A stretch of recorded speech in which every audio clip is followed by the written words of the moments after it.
voiturement. J'ai aussi tué des jeunes de l'an dernier. Zodiac. Bye, bye. Un jeu de piste macabre. L'histoire vraie du tueur en série le plus insaisissable des États-Unis.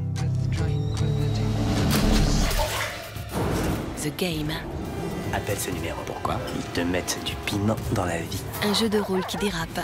Michael Douglas devient le jouet d'une machination implacable. Ce soir, dès 20h45, entrez dans le jeu d'un maître du suspense, David Fincher, sur France 3.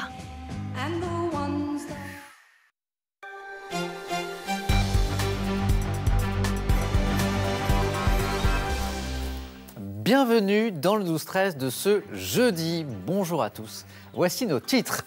Tout d'abord, sachez que Météo France met en garde les habitants du nord, de la Picardie, de l'Île-de-France. Alerte aux fortes chutes de neige la nuit prochaine, de la neige déjà ce matin. Ici, c'est dans la région de Lille. On va faire un point dans un instant avec Florence Klein du service météo de France 3.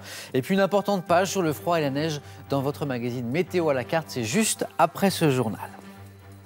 Le groupe indien Mittal a-t-il roulé dans la farine? Le gouvernement héros, c'est la crainte des syndicats. En tout cas, après l'annonce par Bruxelles de l'abandon par ArcelorMittal du projet qui devait permettre de sauver les emplois. Mais Mittal et Matignon, ce matin, démentent. Des conditions de détention inhumaines à la prison marseillaise des Baumettes. Voilà ce que dénonce le contrôleur des prisons dans un rapport qu'il a présenté ce matin.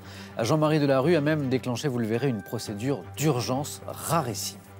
Quelle école demain pour nos enfants? Après 5 mois de discussion, le texte du projet de loi n'est toujours pas prêt. Mais on connaît déjà une priorité du gouvernement, l'accueil en maternelle des enfants de moins de 3 ans, surtout dans les zones défavorisées. Et puis les traditions, ça a du bon. C'est ce que se disent ces Alsaciens qui, plutôt que d'acheter leur sapin sur un marché, vont le choisir et le couper eux-mêmes, souvent en famille, dans une exploitation forestière.